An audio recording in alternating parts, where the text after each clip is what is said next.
for like 2 hours. I think I got it and I watched it in a 12-part series. It was done by the Richard Dawkins Foundation for Reason and Science, RDF, RFC, or whatever. And they got them all together and they have it posted for you to watch. And it's fantastic. You ought to watch it. And watch how stumped... Hey.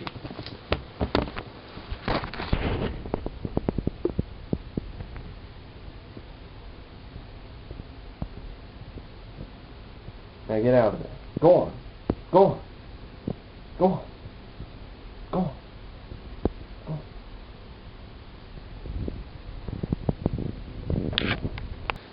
Winston Churchill interrupting us there a bit. So go and watch this. Boy, I tell you something. Hitchens came... Now listen, guy. Knock it off. Hitchens came to America. He immigrated to America. Him and quite a few other people, because of threats from militant Islam. Come on, get out of here. He immigrated to America because of threats from militant Islam, because he was speaking his mind, and they are going to behead him, him and his family. People calling him and telling him they know where his kids go to school and stuff. So he came to America so he could speak his mind. By the way, this is Howard Rourke. And we discovered that Howard Rourke was a clandestine female. It was given to us as a male by the vet clinic, wherever we got the cats, but was later discovered to be a female. Now listen, Winston is not going to leave me alone until I mention, come on, get out of here, until I mention I said before I was obsessed with Winston Churchill, read a couple good biographies and stuff of him, and watched a bunch of videos by him and stuff, and really got into him. I said we really need a Winston Churchill today, and we sort of have one in Christopher Hitchens. He is the British guy who comes up and says, screw this and screw everybody, we're going to destroy our enemies, unequivocally. So during my period of liking Winston Churchill, we got these cats. I named this one Winston Churchill. I was going to name him Thomas Jefferson, and I was going to name him Leonard for a while, but Churchill's the name, Winston Churchill. And so now I think of Chris Hitchens when I think of Churchill, because Chris Hitchens is the new Churchill.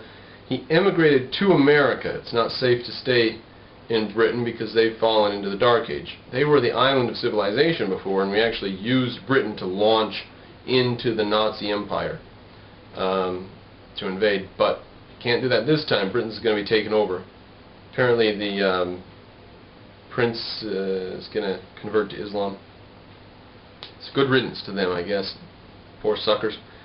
But we've got Christopher Hitchens here on this side of the pond, and he recently said, he said, I can now say something I've been waiting to say for a long time.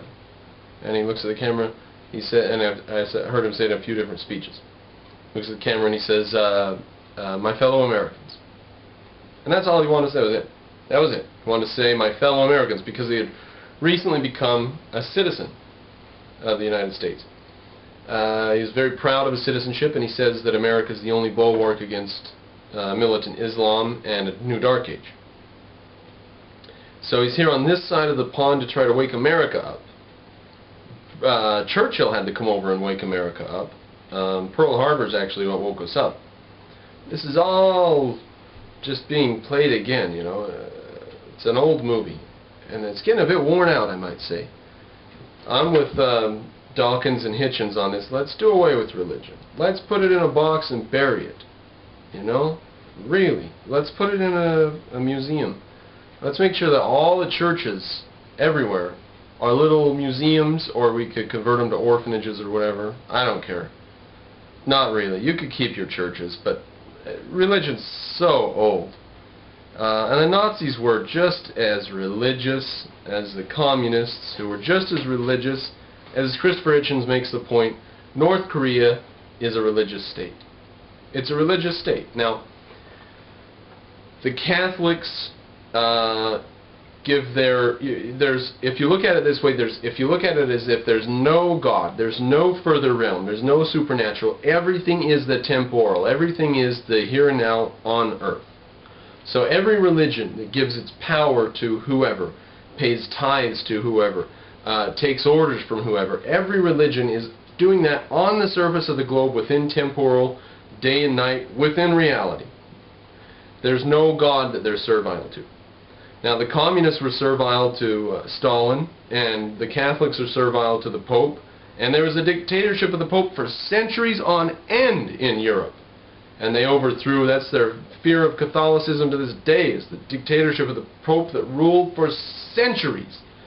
And they will take the power when they get it, and they endorse things like, they endorse Islam, saying that religion should be respected. And the Archbishop of Canterbury comes up and says, that's right. Religion should be respected, instead of coming out on the side of free speech. They will endorse, and the Pope too says there has to be a dialogue and we have to respect religions. Free speech is not unlimited. It has to be tempered by respect for religion. This is nonsense. And this is the old saw of religion. We're not going to get rid of it until we get rid of it.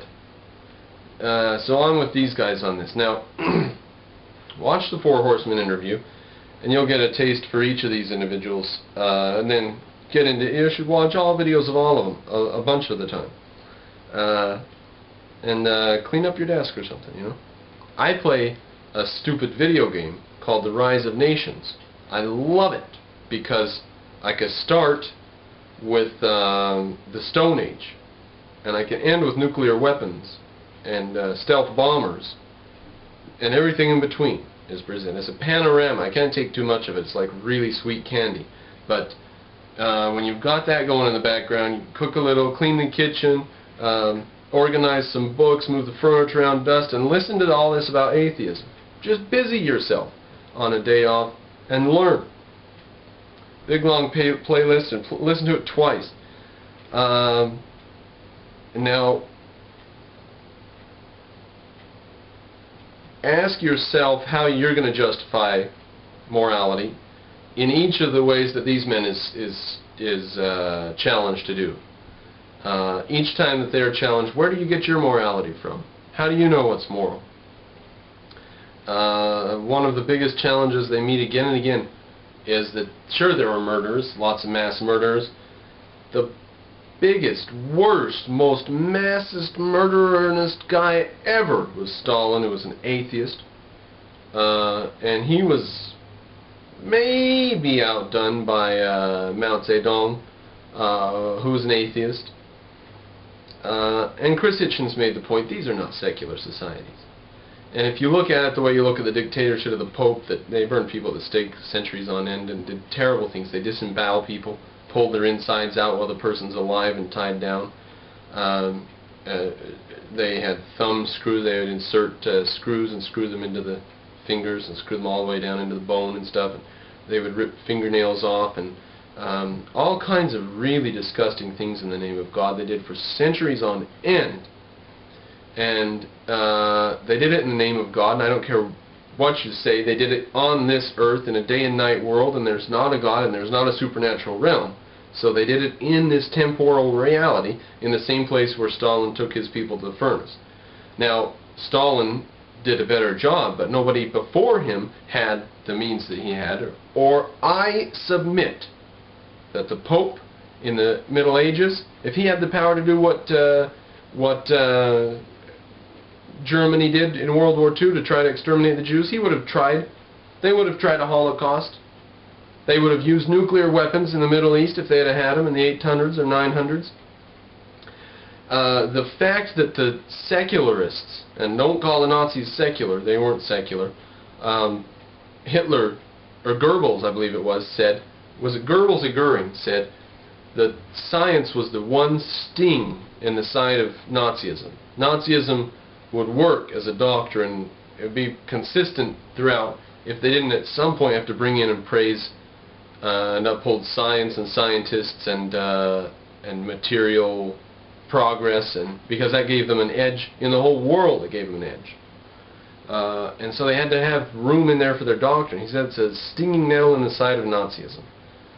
Everything else in Nazism is irrational, just like religion.